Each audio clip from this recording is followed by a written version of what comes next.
وأحسن منك لم تر قط عيني وأجمل منك لم تلد النساء خلقت مبرأ من كل عيب خلقت مبرأ من كل عيب كأنك قد خلقت كما تشاء. كتاب أنزلناه إليك مبارك ليدبروا آياته وليتذكر أولو الألباب. یہ کتاب برکت والی ہے جسے ہم نے آپ کی طرف نازل فرمایا ہے تاکہ دانش مند لوگ اس کی آیتوں میں غور و فکر کریں اور نصیحت حاصل کریں. اللہم صلی علی سیدنا محمد وعلی آل سیدنا محمد بعدد کل ذرۃ مئۃ الف الف مرۃ. سامعین و ناظرین کرام، السلام علیکم ورحمۃ اللہ وبرکاتہ. سامعین کرام، سورہ قاف آیت نمبر 36-37 26-66 درس کا نمبر. آج کا موضوع: کیا ہمارے دل اللہ تعالیٰ کی یاد سے خالی اور دنیا کی یاد سے آباد ہے؟ اس کے ساتھ آج کے سبق کا آغاز کرتے ہیں. سب سے پہلے گزشتہ سبق کا اعادہ ہوگا. اعوذ باللہ من الشیطان الرجیم. پناہ مانگتا ہوں میں اللہ کی شیطان مردود سے. بسم اللہ الرحمن الرحیم. شروع اللہ کے نام سے جو بڑا مہربان نہایت رحم والا ہے. ادخلوها بسلام ذلك يوم الخلود. اس میں سلامتی کے ساتھ داخل ہو جاؤ، یہ ہمیشہ رہنے کا دن ہے. لهم ما يشاءون فيها ولدينا مزید. وہاں وہ جو چاہیں گے ان کے لیے حاضر ہے، اور ہمارے ہاں اور بھی بہت کچھ ہے. سامعین کرام، سورہ قاف آیت نمبر 36. وَكَمْ أَهْلَكْنَا قَبْلَهُمْ مِنْ قَرْنٍ هُمْ أَشَدُّ مِنْهُمْ بَطْشًا فَنَقَّبُوا فِي الْبِلَادِ هَلْ مِنْ مَحِيصٍ. اور ہم نے ان سے پہلے بہت سی قوموں کو ہلاک کر چکے ہیں جو ان سے بہت زیادہ طاقتور تھیں. فَنَقَّبُوا فِي الْبِلَادِ، اور دنیا کے ملکوں کو انہوں نے چھان مارا تھا. حل من محیص، کیا وہ کوئی جائے پناہ پا سکے؟ ان فی ذالک لذکریٰ، اس تاریخ میں عبرت کا سبق ہے، نصیحت ہے. لمن کان لہ قلب، اس کے لیے جو دل رکھتا ہو. او القی السمع وہو شہید، اور یا وہ جو توجہ سے بات کو سنے. سامنے کرام، 2 آیات کا ترجمہ میں نے آپ کے سامنے پیش کیا ہے. دیکھیں، اس سے پہلے جو ہے متقین کا تذکرہ ہوا ہے، اور آج جو ہے اللہ تعالیٰ یہ فرما رہا ہے کہ دیکھو بہت سی قوموں کو میں نے ہلاک کر دیا، ان کو کوئی جائے پناہ نہ ملی. بہت طاقتور لوگ تھے لیکن ان کو ہلاک ہی کر دیا میں نے. ان کو کوئی یعنی ہلاکت سے بچا نہیں سکا. تھوڑا سا سامعین کرام، اگر یہ دوسری آیت کو اگر دیکھیں نا، 37 نمبر، ان فی ذالک لذکریٰ، اس میں نصیحت ہے، ایک عبرت ہے. جس کے لیے ایک دل ہو یا وہ کان لگا کے کسی کی بات سنے، یہ دونوں باتیں ہم میں نہیں ہیں. افسوس سے یہ کہنا پڑتا ہے. میں دیکھیں اللہ کی عطا سے آپ کے سامنے بیان تو کر رہا ہوں، لیکن مجھے اتنا بھی یقین ہے کہ کوئی میری بات کو سننے والا نہیں ہے. وہ کہتے ہیں نا، نقار خانے میں طوطی کی آواز کو کون سنے گا. یہ ایک ہمارے اردو زبان میں ایک ضرب المثل پائی جاتی ہے. نقار خانہ کہتے ہیں وہاں جو ڈھول بج رہے ہوں اور یہ یعنی زور زور سے کوئی ڈھول بجا رہا ہو، جس وجہ سے بھی ہو، تو وہاں پر کوئی آواز نہیں سنے گا. بعض اوقات ایسا ہوتا ہے، آپ ایک شادی کی تقریب میں ہوتے ہیں اور ڈی جے جو ہے پوری قوت سے اس نے اپنی دھما چوکڑی مچائی ہوتی ہے میوزک کی، اس میں ایک کال آتی ہے، آپ کی جیب میں فون ہے لیکن آپ اس کو سن نہیں پاتے، تو بعد میں دیکھتے ہیں تو وہ مس کال آ جاتی ہے، انتہائی اہم ہوتی ہے وہ، لیکن وہ اس ماحول میں آپ کو وہ سنائی نہیں دیتی۔ اسی طرح دیکھیں آج جو دنیا کا ماحول ہے، ہر شخص دنیا کو پکار رہا ہے بآواز بلند۔ دنیا کو ہم نے کامیابی کی جگہ سمجھ لیا ہے، نمبر 1۔ نمبر 2 یہ ہے کہ بس اب ہم اس کے پیچھے دوڑ رہے ہیں، اور اندھے بہرے گونگے ہو کر اس کے پیچھے دوڑ رہے ہیں۔ یہ اللہ تعالیٰ نے ہمارے لیے، منافقوں کے لیے صفات بیان کی ہیں سورہ بقرہ میں، سمن بکمن عمی فہم لا یرجعون۔ اب ہم رجوع کرنے والے نہیں ہیں۔ آج مسلمان قوم میں، آج کے 2022 دسمبر 8 تاریخ ہے، آج کی میں بات کر رہا ہوں، اللہ کی طرف رجوع کرنے کے لیے کوئی تیار نہیں ہے۔ دیکھیں میں یہ درس ہے اور تھوڑا سا عرصہ ہو گیا میرا 30-40 سال کا دعوت دیتے ہوئے، لیکن کوئی اس دعوت پر لبیک کہنے کے لیے تیار نہیں ہے۔ میں یہ نہیں کہہ رہا کہ میرے پاس کوئی آئے، بھئی تم اپنی جگہ اللہ کی بندگی شروع کر دو، لیکن کوئی رسپانس نہیں ہے۔ اور یہ ایسا ہی، یعنی حالات جو ہیں ایسے ہیں کہ ہم اپنی اصلاح کے لیے تیار نہیں ہیں۔ آج میں مسلمانوں کے بارے میں بات کر رہا ہوں کہ ہم صرف اللہ کی طرف رخ کر لیں، اللہ کو لبیک کہہ دیں۔ دیکھیں کہنا کیا چاہیے، دیکھیں ہو کیا رہا ہے، یہ بھی تو دیکھیں نا۔ وہ یہ ہے کہ اللہ تعالیٰ نے ایک کائنات بنا دی ہے ہمارے لیے، اور ارادہ اس کا یہ ہے کہ یہ روح کو میں دنیا میں بھجواؤں گا اور اس کو یہاں ایک جسمانی زندگی دوں گا، یعنی مادی زندگی دوں گا، اور ایک امتحان کا ماحول پیدا کر دوں گا۔ پھر اس میں اپنی ہدایت کے لیے پیغمبر بھجواؤں گا، اور وہ انسان کو میری طرف بلائیں گے اور میرا راستہ بتائیں گے، خود بھی میرے راستے پر ہوں گے، اور میں ان سے یہ کہوں گا انسانوں سے قرآن میں، ان کنتم تحبون اللہ فاتبعونی، کہ اگر تم مجھ سے محبت کرتے ہو اے لوگوں تو میری اتباع کرو، تو تم اپنی منزل تک پہنچ جاؤ گے، میں تمہیں اپنا محبوب بنا لوں گا۔ اب ہوا یہ ہے، دیکھیں میری بات ذرا آپ توجہ سے سنیں، ہوا کیا ہے کہ ایک دھماکہ ہوا، بگ بینگ، دنیا وجود میں آ گئی، کائنات وجود میں آ گئی۔ اولم یر الذین کفروا ان السماوات والارض کانتا راتقا ففتقناہما، میں نے اس کو پھاڑ دیا، دنیا بنا دی، آسمان چاند سورج ستارے بنا دیے، دنیا میں زندگی کا ماحول بنا دیا۔ پانی ابھی سورہ وہ زاریات شروع ہونے والی ہے، اس کے آغاز میں ہے پانی کا نظام، اللہ تعالیٰ نے پانی کا نظام بنایا، 3 حصے پانی ہے، 1 حصہ خشکی ہے، تو یہ سب زندگی ہے، پانی میں زندگی ہے ہماری۔ تو اب کیوں کیا ہے یہ اللہ نے؟ اس لیے کہ ہم اللہ کی بات سنیں، اللہ کو منزل بنائیں، اللہ کے راستے پر دوڑیں۔ فَفِرُّوا إِلَى اللَّهِ، ہم کیا کر رہے ہیں؟ ہم نے تو اللہ سے منہ موڑ لیا ہے، قرآن سے ہم نے رخ پھیر لیا ہے۔ کیا مطلب؟ ہم نے اللہ سے رخ پھیر لیا ہے، قرآن کو ہم نے بھلا دیا ہے۔ کیا مطلب؟ ہم نے اللہ کو بھلا دیا ہے، ہم نے رسول کی پیروی سے رخ موڑ لیا ہے۔ کیا مطلب؟ ہم نے اپنے پاؤں پر خود کلہاڑا مان لیا ہے۔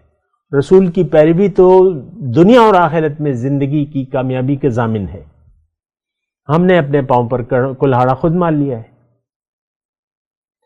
تو ہو یہ رہا ہے، یہاں بھی اللہ تعالیٰ نے دیکھیں جو 36 نمبر آیت ہے، اللہ تعالیٰ اس میں کیا بیان کر رہے ہیں؟ بہت سی قومیں طاقتور، ان کو میں نے ہلاک کر دیا، ان کو کوئی جائے پناہ نہیں ملی۔ ہمیں جائے پناہ کوئی ہے ہمارے لیے؟ حل میں محیص، میں آپ سے پوچھ رہا ہوں، آپ بھاگ رہے ہیں اللہ سے رخ پھیر کر، دنیا کی طرف رخ کر کے آپ سر پٹ دورے چلے جا رہے ہیں، کہاں جائیں گے آپ؟ اللہ سے تو آپ بھاگ نہیں سکتے۔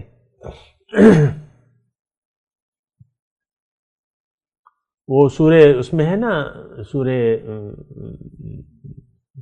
عنکبوت میں، ام حسب الذین اجترحوا السیئات ان یسبقونا ساء ما یحکمون، جو برائیاں کر رہے ہیں ان کا کیا خیال ہے کہ وہ مجھ سے کہیں بھاگ جائیں گے؟ دیکھیں آج کی جو کیفیت ہے، یعنی ہم مسلمانوں کی،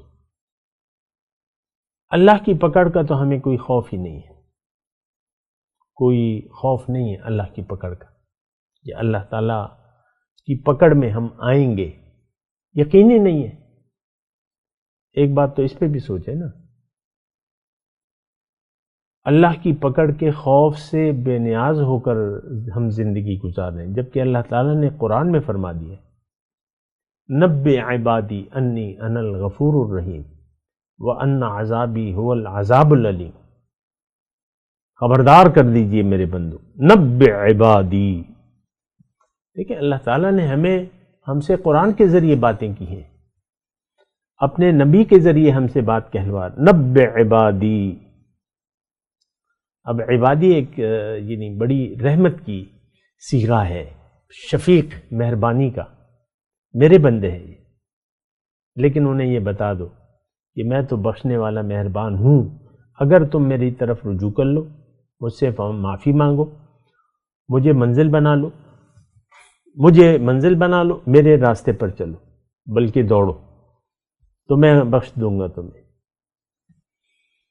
دیکھیں بخشش کے اسباب ہوتے ہیں، اسباب کا بھی یہ عذاب کا بھی سبب ہے۔ بخشش کے اسباب کیا ہیں؟ کہ آپ رجوع اللہ کر لیں۔ ابھی ہم نے پڑھا ہے کہ من خشی الرحمن بالغیب وجاء بقلب منیب، جو رحمان سے بن دیکھے ڈرے۔ دیکھیں یہاں تھوڑی سی میں دل چاہ رہا ہے میرا کہ خشی الرحمن پہ میں تھوڑی بالغیب پہ بات کروں۔ دیکھیں ہے تو غیب، اس میں تو کوئی شک نہیں ہے، جو حقیقت ہے وہ تو نظر نہیں آ رہی، پردے پڑے ہوئے ہیں، لیکن یہ ایک پردہ ڈالا کس نے ہے، اور یہ پردہ کس کا ہے؟ وہ ایک شعر مجھے یاد آیا ہے، تھوڑا سا مضمون میں تھوڑا سا مختلف کر لیا ہے میں نے، لیکن ایک چیز ذہن میں آ رہی ہے تو میں بول دیتا ہوں۔ پردے میں کیا ہے؟ پردہ بھی اللہ کا اظہار ہے۔ ایک شاعر نے کہا ہے نا کہ تیرے ہونے کا میں اظہار ہوں، میں تماشائی نہیں دیدار ہوں۔ تیرے ہونے کا میں اظہار ہوں، میں تماشائی نہیں دیدار ہوں۔ اور وہ ایک اور اقبال کا ہے غالباً شعر، خدایا گر شکل لیلا کی بن کے اگر آ جائے تو، سر اسی دم قدموں میں تن سے جدا دھرا ہوگا، ایسا شعر ہے۔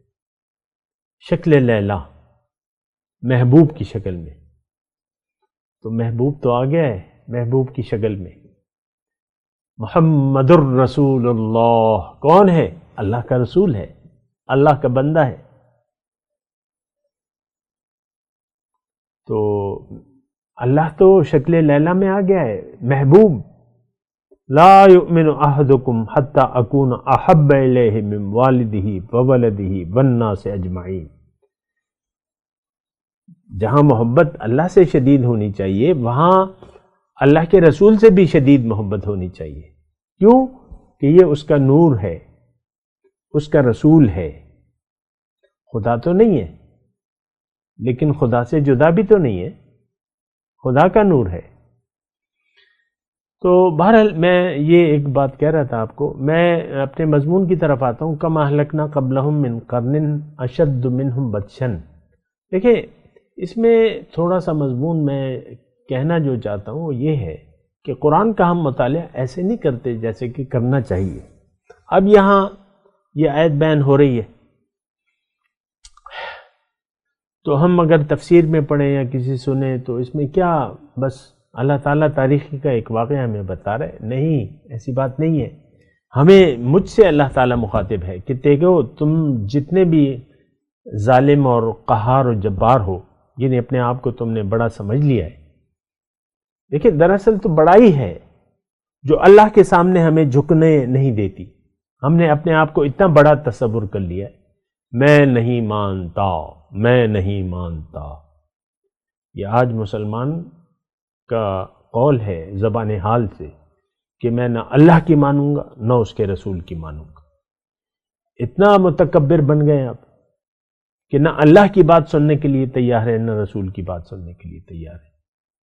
کم اہلکنا قبلہم من قرن ہم اشد منہم بطشا فنقبوا فی البلاد حل من محیص، کتنے میں نے ہلاک کر دیے بستیاں جو ان سے زیادہ طاقت میں تھی۔ اللہ تعالیٰ دیکھیں مجھ سے انفرادی طور پہ یہ کہہ رہے ہیں، کیوں کیا میں اس ضمن میں نہیں آتا؟ یہاں کیا رویہ ہے کہ ہر شخص اللہ سے بھاگ رہا ہے۔ ایک قوم عاد نے فرار کا راستہ اختیار کیا، قوم سمود نے اللہ سے فرار کا راستہ اختیار کیا، اور وہ اس کا یعنی طریقہ کیا تھا، یعنی کیسے فرار، کہ اللہ کے رسول کی بات نہیں سنی، ان کی دعوت اللہ کو رد کر دیا انہوں نے۔ ہم کیا کر رہے ہیں؟ ہم نے بھی اللہ کے رسول کی دعوت اللہ کو رد کر دیا ہے زبان حال سے۔ اور یہ بات تو دیکھیں میں بڑے افسوس سے کہہ رہا ہوں کہ ہم تو جانتے تک نہیں ہیں کہ ہماری منزل کیا ہے۔ ہمیں تو لوگوں نے باتوں میں الجھا دیا ہے، عبادت ہے، یہ ہے، وہ ہے، ذکر ہے، یہ ہے، تفصیل نہیں بیان کرتے، نہ خود جانتے ہم۔ میں بڑے افسوس سے یہ بات کہتا ہوں، جو ممبر پہ بیٹھا ہوا ہے وہ خود بھی نہیں جانتا کہ عبادت کیوں، کس لیے۔ جو بھی اس کے ذہن میں ہے وہ یعنی جو ہونا چاہیے اس کے ذہن میں وہ بات نہیں ہے، تبھی تو وہ ہمیں بتا نہیں پا رہا۔ آپ دیکھ لیں اکثر میں یہ مضمونوں کو دیکھتا ہوں، ذکر کے فائدے، یہ فائدے سارے بس ذکر لسانی تک یہ بات محدود ہوتی ہے۔ اللہ کو یاد کرو، درود شریف پڑھو، یہ کرو، وہ کرو۔ ذکر اللہ یہ تو دل کی ایک کیفیت ہے کہ آپ کو یاد رہے ایک بات کہ میں کون ہوں اور کس لیے آیا ہوں، یہ ذکر ہے، اور آپ محتاط ہو جائیں۔ پھر اس کے بعد یعنی یہ یقین کرنے کے بعد آپ ایک محتاط ہو جائیں، تقوی کی روش اختیار کر لیں۔ یہ ذکر کا نتیجہ ہے۔ اگر اللہ یاد نہ ہو اور بھلا دیں آپ تو پھر تسبیح سے ذکر کرتے رہے نا، اس کا تو کوئی فائدہ نہیں ہے۔ بہرحال میں اپنے مضمون کی طرف آتا ہوں۔ کم اہلکنا قبلہم من قرن ہم اشد منہم بطشا فنقبوا فی البلاد۔ فنقبوا فی البلاد کا مطلب وہ شہروں میں جو ہے بھاگتے پھرتے تھے، یعنی فتوحات کی انہوں نے، سکندر اعظم کو لے لیں اور وغیرہ وغیرہ، جتنے بھی ایسے جو یعنی فاتح تصور کیے جاتے ہیں، تو وہ تو اپنے دل کو بھی فتح نہیں کر سکے۔ جو ملکوں کو فتح کیا جنہوں نے، وہ تو اپنے نفسانی خواہشات کے غلام تھے سب لوگ، جو اس طرح ظاہری طور پہ تھے نا۔ مومنین کی بات الگ ہے۔ تو اچھا، یہاں میں آپ کو یہ عرض کرنا چاہتا ہوں کہ یہ ایک نافرمانی کے رویے کی بات ہو رہی ہے کہ اگر تم نے اللہ کے رسول کی دعوت کو ٹھکرا دیا۔ یہ مضمون دیکھیں، یہ جو ہم آیت پڑھ رہے ہیں نا 36 اور 37، اس کو سارے یہ جو سیاق و سباق میں آپ لینا ہوگا کہ مضمون کیا بیان ہو رہا ہے۔ مضمون ہے بندگی کا اور آخرت کا، آخرت کی تیاری کا۔ اگر آخرت پر آپ کا یقین نہ ہو، جیسے کہ آج ہمارا نہیں ہے یقین، تو پھر آپ تقوی کا رویہ آپ نہیں اختیار کر سکتے، پھر آپ من چاہی زندگی گزاریں گے، اپنی مرضی سے زندگی گزاریں گے۔ تو ہمارا تو ایسے ہی ہے رویہ، ہمارا کوئی پروگرام نہیں ہے اللہ کے حکم کے سامنے سر جھکانے کا، اللہ کو منزل بنانے کا، آخرت کو دنیا پر ترجیح دینے کا کوئی ایسا پروگرام نہیں ہے، نہ ہم چاہتے ہیں۔ اس کو ہم نقصان کا سودا سمجھتے ہیں۔ فائدے کا سودا کیا ہے کہ جس نے جتنی جلدی، جتنے کم وقت میں جتنی زیادہ دنیا بنا لی، عہدہ کما لیا، نام بنا لیا،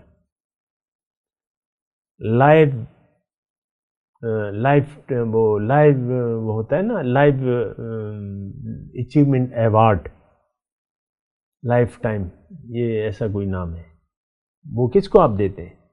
یا تو کوئی ایکٹر ہے، یا کوئی گویہ ہے، یا کچھ ناچنے والی ہے کہ ساری زندگی اس نے ناچ کے دکھایا، اداکاری کی، اللہ سے بغاوت کی، لائف اچیومنٹ ایوارڈ جو بھی آپ دیتے ہیں، یہ قومی سطح پر آپ دیکھ لیں، جو 23 مارچ کو آپ انعامات دیتے ہیں، صدر صاحب بڑی تقریب ہوتی ہے، پروقار تقریب ہوتی ہے، اور ایک اعلان ہی ہوتا ہے اس میں، اور یہ ایک شخص آ کے کھڑا ہو جاتا ہے، اس کی تعریفیں کی جاتی ہیں، اور پھر اس کو گلے میں تمغہ پہنایا جاتا ہے۔ کون ہوتے ہیں؟ دنیا دار لوگ۔ ہمارے یہاں تقویٰ کی کوئی اہمیت ہی نہیں ہے، اللہ کی بندگی۔ یعنی دیکھیں، ہم نے ایک بات میں کہہ رہا ہوں کہ ہم نے سرے سے اللہ کی بندگی کو اپنی زندگی سے نکال دیا ہے، انفرادی طور پہ بھی اور اجتماعی طور پہ بھی۔ کوئی پروگرام نہیں ہے ہمارا اللہ کی بندگی کا۔ سارے پارٹیوں کے منشور میں کسی پارٹی میں یہ بات نہیں ہے کہ ہم نے اللہ کا بندہ بننا ہے یا اس کے لیے ہم نے کوشش کرنی ہے۔ آپ دیکھ لیں اپنے پارٹیوں کے منشوروں کو، ساری دنیا کے پروگرام ہیں۔ اسلام آباد میں تخت کی دوڑ ہے، کرسی کی دوڑ ہے، اسی میں پھر وہ کرتے رہتے ہیں۔ تو یہاں پہ کم اہلکنا قبلہم من قرن، کتنی ہی بستیاں میں نے ہلاک کر دی، وہ تم سے، اے 2022 کے لوگوں، تم سے زیادہ طاقتور تھی، اور بہت زیادہ انہوں نے فتوحات کر لی تھی، لیکن ان کو جب ہلاکت کا وقت آیا تو ان کو کوئی جائے پناہ نہ ملی۔ پھر اللہ تعالیٰ فرماتا ہے کہ ان فی ذلک لذکری لمن کان لہ قلب او القی السمع وہو شہید، اس میں عبرت ہے، نصیحت ہے، جس کے لیے دل ہو سوچنے کا، اور یہ کان لگا کے کسی کی بات سنے۔ آج یہ دونوں صفات ہم میں نہیں ہے۔ ہمارا دل جو ہے وہ تو دنیا کی محبت میں گرفتار ہے۔ آپ دیکھ لیں، دیکھیں، میں تو آپ سے ذاتی طور پہ مخاطب ہوں، اپنے دل کی کیفیت کو دیکھ لیں۔ ہمارے دل میں اللہ کی یاد نہیں ہے، ہمارا دل دنیا کی یاد سے آباد ہے۔ دیکھیں، اس کی علامت میں آپ کو بتا دوں، آپ اپنی خوشیوں کو دیکھیں، کن باتوں پر آپ خوش ہوتے ہیں یا آپ کی زندگی میں خوشی کا باعث بنتی ہیں، کن باتوں پر آپ پریشان ہوتے ہیں، اور کون سی باتیں آپ کو رنج دیتی ہیں، کیا منصوبے ہیں آپ کے، کیا توقعات ہیں زندگی کی، کیا منصوبے ہیں، کیا توقعات ہیں، کیا امیدیں ہیں۔ یہ سب کچھ ہمارا ظاہر تک محدود ہے، دنیا تک۔ آخرت کا کوئی پروگرام نہیں ہے، اللہ کو راضی کرنے کی کوئی بات نہیں ہے۔ اللہ کی رضا سے تو بے نیاز ہو کے بہت میرے پاس الفاظ نہیں ہیں، یعنی کس طریقے سے اللہ کی رضا کو ہم نے نظر انداز کر دیا ہے۔ دینی طور پر آپ دیکھیں تو ہر فرقہ واریت کا عذاب جو ہے، یعنی لعنت جو ہے، یہ ہم پر بری طرح سوار ہے۔ ایک فرقے کا ٹھپا لگانا ہم اپنے اوپر ضروری سمجھتے ہیں، اور ہر فرقہ اپنے آپ کو ناجیہ تصور کرتا ہے، دوسرے کو مشرک، کافر، گستاخ، بدعتی۔ یہ آپ دیکھ لیں اپنے سارے اس کو، کوئی ایک دوسرے کے پیچھے نماز پڑھنے کے لیے تیار نہیں۔ نکاح بھی بعض اوقات آپ کو پتہ ہے کہ نکاح بھی پھر یہ مسئلہ ہو جاتا ہے۔ خیر، مجھے فرقہ واریت سے کوئی غرض نہیں ہے، لیکن میں صرف آپ کو یہ کہہ رہا ہوں کہ ہم ایک فرقہ وارانہ زندگی گزار رہے ہیں۔ اللہ کی بندگی خالص اور رسول کی اطاعت خالص، بغیر کسی مسلک اور فرقے کے، یہ آج ہمارا تصور ہی نہیں ہے۔ کتنے بورڈ بن چکے ہیں اسلامی تعلیم کے، مدرسوں کے کتنے بورڈ بن چکے ہیں۔ ہر کہتا ہے کہ میرا میرا الگ بورڈ بنا دو، الگ فرقہ بنا دو. آپ کو نام معلوم ہے جو بھی ہیں، ہر فرقے کا الگ بورڈ ہے. وہ فرقہ، اس میں آپ جب مدرسے میں جاتے ہیں پہلے آپ کو مخالف فرقوں کے دلائل، یعنی جو ان کے نظریات ہیں، پھر ان کے خلاف دلائل، پھر اپنے حق میں دلائل، پہلے یہ سکھائے جاتے ہیں. پھر جو بھی ہے، یہ تو میں نے جو سن رکھا ہے وہ میں آپ کو بتا رہا ہوں. لیکن دیکھیں، میں ایک اس سے بھی الگ بات کر رہا ہوں. میں آپ سے بات کر رہا ہوں، کیا آپ کوئی عبرت لینے کے لیے تیار ہیں اس دنیا میں؟ دیکھیں، انسان تو بڑی مجبور چیز ہے اور بڑی ہی کمزور ہے. اس کو اپنے، یعنی جب غذا ہضم ہو جائے تو اس کو یہ اختیار نہیں ہے کہ وہ اس غذا کو اپنے پیٹ کے اندر روک لے. اس قدر یہ کمزور ہے. پیشاب کو نہیں روک سکتا، گندگی کو اپنی نہیں روک سکتا.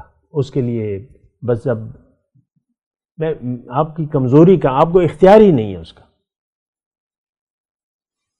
آپ کو بھوک لگتی ہے تو یہ اختیار نہیں ہے کہ وہ بھوک آپ چاہیں تو ختم کر دیں. پیاس لگی ہے تو پیاس ختم کر دیں بغیر کھائے پیے. کمزور ہیں آپ. نیند آتی ہے تو پھر آپ کو پتہ ہے کہ بنا نیند کے آپ کو کوئی، آپ محتاج ہیں. ہر طریقے سے ہم محتاج ہیں. زمین سے 1 فٹ اوپر ہم چل نہیں سکتے ہوا میں. 1 فٹ اوپر اتنا اختیار نہیں ہے ہمارے پاس. یہ تو ساری محدود قوتیں ہیں اور ایک خاص مقصد کے لیے ہیں. ان فی ذالک لذکر، اس میں نصیحت ہے. دیکھیں نصیحت کیا ہے، بات کیا ہو رہی ہے؟ تقوی کی اس سے پہلے بات ہوئی.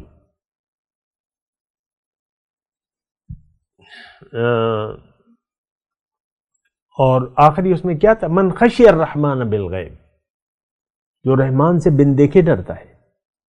ہمیں تو کوئی خوف نہیں ہے اللہ کا، یقین جانے ہمیں کوئی خوف نہیں ہے. اللہ کے وجود کا احساس نہیں ہے تو خوف کیا ہوگا؟ ہمیں تو یقین ہی نہیں ہے. تو مسائل بڑے گھمبیر ہیں اور ہم تنزل کی طرف جا رہے ہیں. ہم اسفل السافلین میں جا چکے ہیں، اس سے ہمیں نکلنا ہوگا. ابھی مہلت ہے، آپ جی رہے ہیں، آپ کچھ کر سکتے ہیں اگر کرنا چاہیں. اصلاح کا موقع ہے. یہ اب آپ کا اپنا فیصلہ ہے اپنے بارے میں. تو اگر آپ اپنے اوپر رحم کرنا چاہتے ہیں تو جاگ جائیں، اللہ پر یقین کر لیں. اپنے اوپر یقین کریں پہلے، پھر اللہ پہ یقین کرنے کے اس نے مجھے بے مقصد نہیں پیدا کیا. پھر اس بات پر یقین کریں کہ اس نے آپ کو دنیا کے لیے نہیں بنایا، آخرت کے لیے، اپنے لیے بنایا ہے. پھر اللہ کے راستے پر یقین کریں کہ ایک راستہ ہے میرے پاس نجات کا، اور وہ اللہ کا اور رسول کی پیروی کا. یہ سارے یقین ہمیں حاصل نہیں ہے. ہم تباہ ہونے والی قوم ہیں آج کا مسلمان. میں تلاوت کرتا ہوں، میرے ساتھ دہرائیے. اعوذ باللہ من الشیطان الرجیم، بسم اللہ الرحمن الرحیم. وَكَمْ أَهْلَكْنَا قَبْلَهُمْ مِنْ قَرْنٍ هُمْ أَشَدُّ مِنْهُمْ بَطْشًا فَنَقَّبُوا فِي الْبِلَادِ هَلْ مِنْ مَحِيصٍ إِنَّ فِي ذَلِكَ لَذِكْرَى لِمَنْ كَانَ لَهُ قَلْبٌ أَوْ أَلْقَى السَّمْعَ وَهُوَ شَهِيدٌ. اب ان آیات کی تلاوت اور ترجمہ. اعوذ باللہ من الشیطان الرجیم. پناہ مانگتا ہوں میں اللہ کی شیطان مردود سے. بسم اللہ الرحمن الرحیم. شروع اللہ کے نام سے جو بڑا مہربان نہایت رحم والا ہے. وَكَمْ أَهْلَكْنَا قَبْلَهُمْ مِنْ قَرْنٍ هُمْ أَشَدُّ مِنْهُمْ بَطْشًا فَنَقَّبُوا فِي الْبِلَادِ هَلْ مِنْ مَحِيصٍ. اور ہم نے ان سے پہلے کئی امتیں ہلاک کر ڈالیں، وہ ان سے قوت میں کہیں بڑھ کر تھے. وہ شہروں میں گشت کرنے لگے، کیا کہیں بھاگنے کی جگہ ہے؟ ان فی ذلک لذکرى لمن کان له قلب او القى السمع وهو شہید. جو شخص دل آگاہ رکھتا ہے یا دل سے متوجہ ہو کر سنتا ہے اس کے لیے اس میں نصیحت ہے. اس کے ساتھ ہی آج کے درس کا وقت اختتام کو پہنچا. انشاءاللہ اگلے درس میں ملاقات ہوگی. وآخر دعوانا ان الحمدللہ رب العالمین. والسلام علیکم ورحمۃ اللہ وبرکاتہ. مولاي صل وسلم دائما ابدا على حبيبك خير الخلق كلهم.